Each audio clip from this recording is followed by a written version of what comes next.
Skill gap जो है वो बिहार की समस्या नहीं है सिर्फ, वो पूरे भारत में ऐसी स्थिति है। लोगों के पास जो शिक्षा या जो डिग्री मिलती है वो उसमें वो उनको उस तरह का स्किल नहीं देती है जिससे कि उनको रोजगार मिल सके। लेकिन बिहार में बेरोजगारी का वो एक मात्र पहलू नहीं है। लोगों का शिक्षित नहीं होना, स्किल्ड नहीं होना, ये एक पहलू है। बिहार में बेरोजगारी की सबसे बड़ी वजह यह है कि रोजगार के जो 3 अवसर है, 3 दरवाजे हैं जिसके जरिए आप रोजगार पा सकते हैं, वो तीनों दरवाजे बंद हैं। आप उसको समझिए। पहला दरवाजा है शिक्षा। अगर आप अच्छी शिक्षा हासिल करेंगे तो आप अपने लिए कोई ना कोई रोजगार ढूंढ सकते हैं। तो बिहार में शिक्षा व्यवस्था पूरी तरीके से ध्वस्त है। दूसरा रास्ता है खेती किसानी। जिनके पास जमीन है वो खेती किसानी करके अपने लिए अपने आप को रोजगार दे सकते हैं, अपने जीविका का उपाय कर सकते हैं। तो जैसा मैंने आपको बताया 60% लोगों के पास तो जमीन है नहीं, और जिनके पास है उनके पास इतनी छोटी जमीन है कि वो सिर्फ पेट भरने के लिए ही उसका उपयोग कर रहे हैं। और तीसरा रास्ता है व्यापार, उद्योग धंधे, स्वरोजगार। उस विषय पर बिहार में चर्चा नहीं होती है। जब हम लोग यहाँ उद्योग धंधे और स्वरोजगार की बात करते हैं तो ज्यादातर हम लोग की समझ ये है कि यहाँ चीनी फैक्ट्री नहीं है, चॉकलेट का फैक्ट्री नहीं है, चक्का मिल नहीं चल रहा है। वो तो एक बहुत छोटा पहलू है। फैक्ट्रियों का न होना एक पहलू है। बिहार में लोग बेरोजगार इसलिए हैं कि शिक्षा और जमीन के साथ साथ उनके पास पूंजी नहीं है। बिहार में जो पूंजी है वो है ही नहीं, तो आप रोजगार करेंगे कैसे? आपने कहा स्किल की बात। मान लीजिए कि आप हजाम हैं, आपको बाल काटने का हुनर है, आपके पास स्किल है, तो अगर आपके पास 2 लाख रुपए की सुविधा हो, लोन हो, तो आप एक सैलून खोलकर आप स्वरोजगार कर सकते हैं, 4 लोगों को रोजगार दे सकते हैं। लेकिन अगर वो 2 लाख रुपए आपके पास नहीं है तो आप दिल्ली में या पटना में जाकर किसी सैलून में बाल काटेंगे मजदूर के तौर पर। अब आप ये समझिए कि बिहार में पूंजी है क्यों नहीं। कई लोग बताते हैं कि यहाँ लॉ एंड ऑर्डर का इशू है, कोई बताता है खनिज संपदा नहीं है, कोई कहता है समंदर नहीं है। इन बातों का कोई मतलब ही नहीं है। बिहार में पूंजी इसलिए नहीं है कि यहाँ पर जो पूंजी जहाँ से आती है, पूंजी आती है बैंकों से। पूरे देश में पूंजी कहाँ से आता है? जो पैसा हम और आप बैंकों में जमा करते हैं, बैंक उसी का एक बड़ा हिस्सा आपको हमको लोन के तौर पर देता है, ऋण के तौर पर देता है। देश में इसको नापने का एक पैमाना है जिसको कहते हैं क्रेडिट डिपॉजिट रेशियो। मतलब कितना पैसा आपने बैंकों में जमा किया और बैंकों ने उसके एवज में कितना पैसा आपको ऋण दिया। देश में ये औसत है 70%। मतलब अगर देश के लोगों ने बैंकों में 100 रुपया जमा किया तो बैंकों ने 70 रुपया ऋण के तौर पर लोगों को, समाज को वापस दिया, ताकि आप घर बना सकें, गाड़ी खरीद सकें, रोजगार धंधा कर सकें, यूट्यूब चैनल चला सकें। बिहार में ये औसत आज है 40%। लालू जी के जमाने में ये गिर कर हो गया था 23.7% 2004-05 वित्तीय वर्ष में। ये आरबीआई का रिपोर्ट है, आपको कोई बताएगा नहीं। बिहार में इसकी कोई चर्चा करता नहीं है क्योंकि ज्यादातर लोगों को इसकी समझ नहीं है। 1990 में लालू जी मुख्यमंत्री बने तो क्रेडिट डिपॉजिट रेशियो था बिहार में 38.8%। वो लालू जी के 15 साल के शासनकाल में गिरकर हो गया 23.7%, और नीतीश जी के 17 साल के शासनकाल में बढ़कर वापस हुआ है 40%।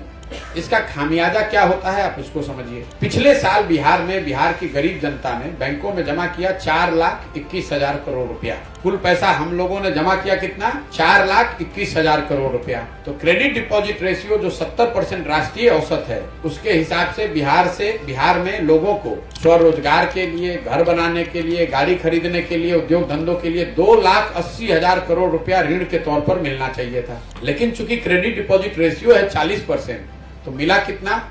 1,61,000 करोड़ रुपया। बाकी पैसा कहाँ गया? बाकी पैसा बैंकों ने उन राज्यों में ट्रांसफर कर दिए जहां पर उद्योग धंधे लग रहे हैं, जिसको आप और हम अग्रणी राज्य मानते हैं। कर्नाटक में, तमिलनाडु में, गुजरात में, महाराष्ट्र में, तेलंगाना में, आंध्र प्रदेश में क्रेडिट डिपॉजिट रेशियो 90 से ज्यादा है। मतलब वहां के लोग अगर 100 रुपया बैंक में जमा कर रहे हैं तो लोगों को 90 रुपया ऋण के तौर पर मिल रहा है। अब इसका असर क्या हुआ है बिहार में, मैं आपको वो बता देता हूँ।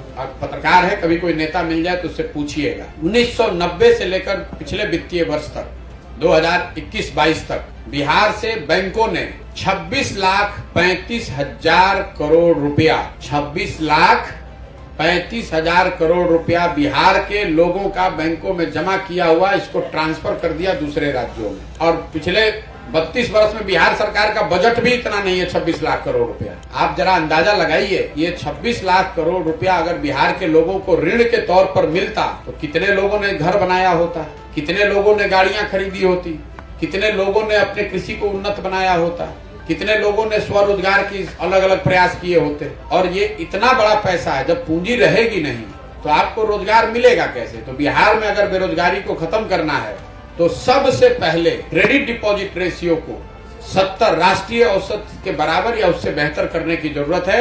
अगर ये हो जाए तो हर साल 2 से 2.5 लाख करोड़ रुपया बिहार के लोगों को मुफ्त में मिलने लगेगा काम करने के लिए। यही वजह है कि आप देखते होंगे दिल्ली में, बॉम्बे में, बड़े शहरों में घर खरीदने के लिए बैंक लोन देने के लिए प्रचार कर रहे हैं कि आइए हमसे लोन लीजिए, हमारा ऋण का शर्त आसान है, हमारा ब्याज का दर कम है। वही हाउसिंग लोन जब आप बिहार में लेने जाते हैं, गाड़ी खरीदने के लिए लोन लेने जाते हैं, यूट्यूब चैनल चलाने के लिए लोन देने जाते हैं, तो आपको बैंकों को घूस देना पड़ता है। आप, क्योंकि बैंक यहाँ पैसा दे ही नहीं रहे। और ऐसा नहीं कि ये बैंकों की स्वेच्छा है, ये उन पर संवैधानिक जिम्मेवारी है।